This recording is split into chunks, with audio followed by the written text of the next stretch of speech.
Okay, sometimes when I'm coaching people, we talk about self-care. Self-care comes up in so many different scenarios. Like one example is when someone is feeling super, super busy, I know that we need to look in three areas: people pleasing, being reactive instead of intentional, and self-care.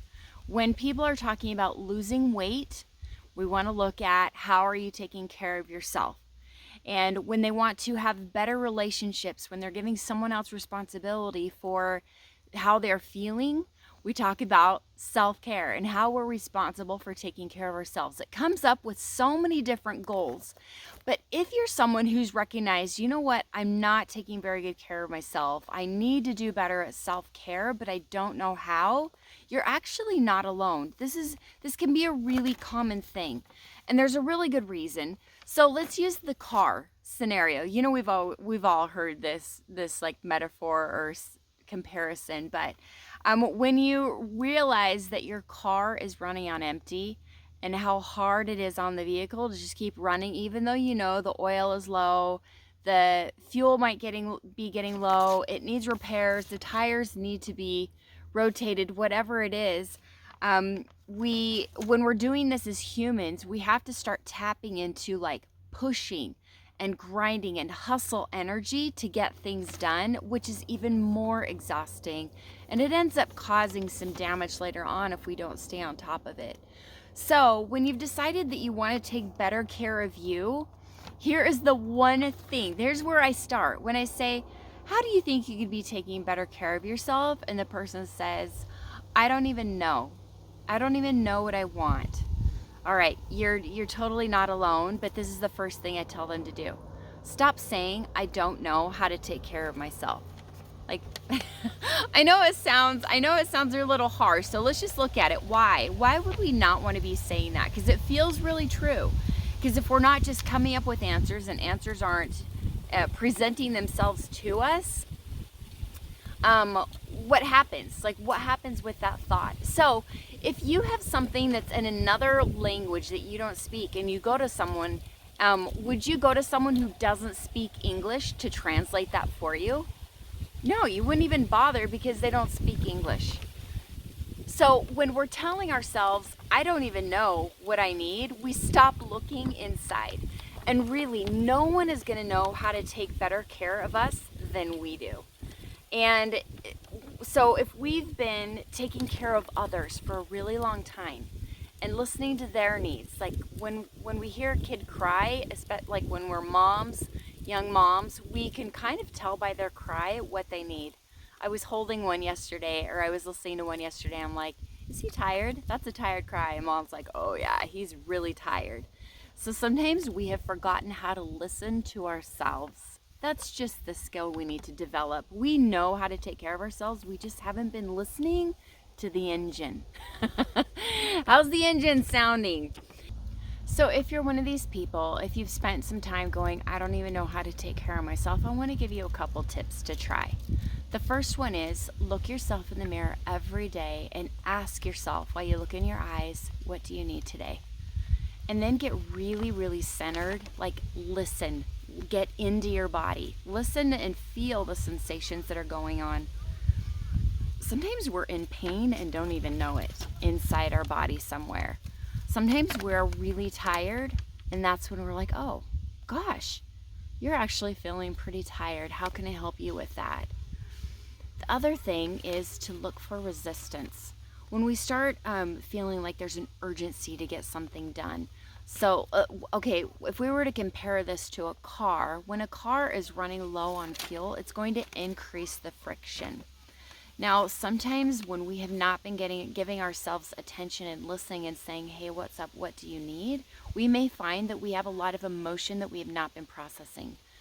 We have lots of different ways to distract ourselves from it. Helping others is one way of distracting from our own needs.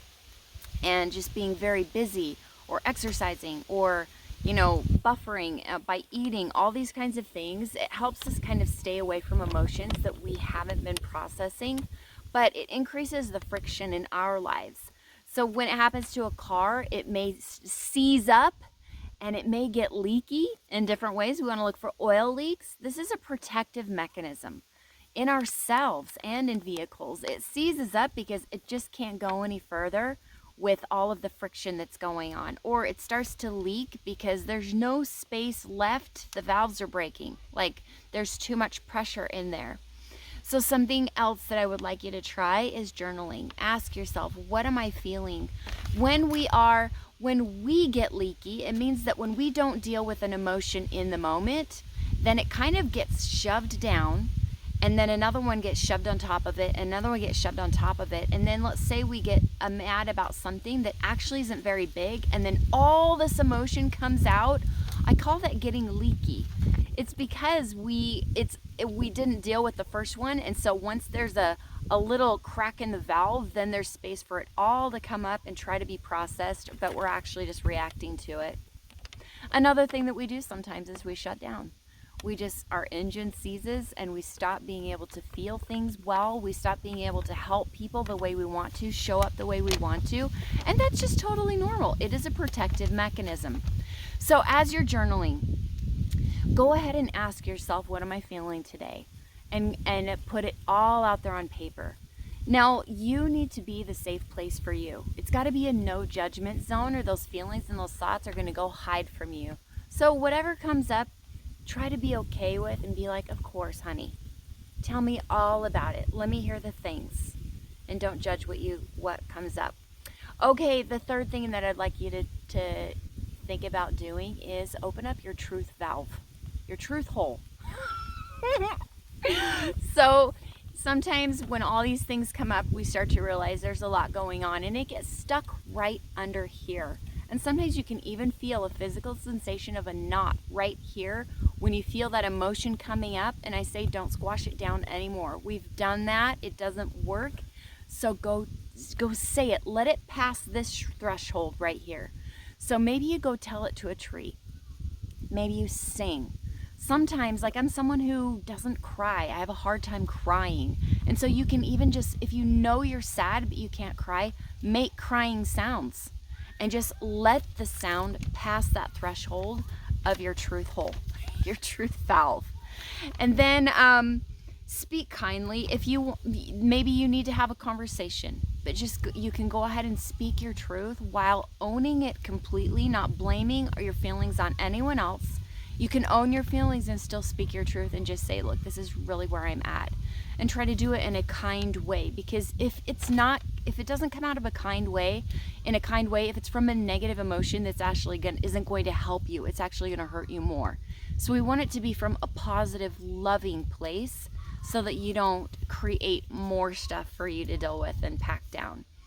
So as you're trying to take better care of yourself, just remember that you really can do it best. You're the best person for that job. Don't abdicate it to anyone else. Own it, and then truly take care of yourself, knowing that no one can do it as well as you can. Don't let yourself get away with saying, I don't know anymore.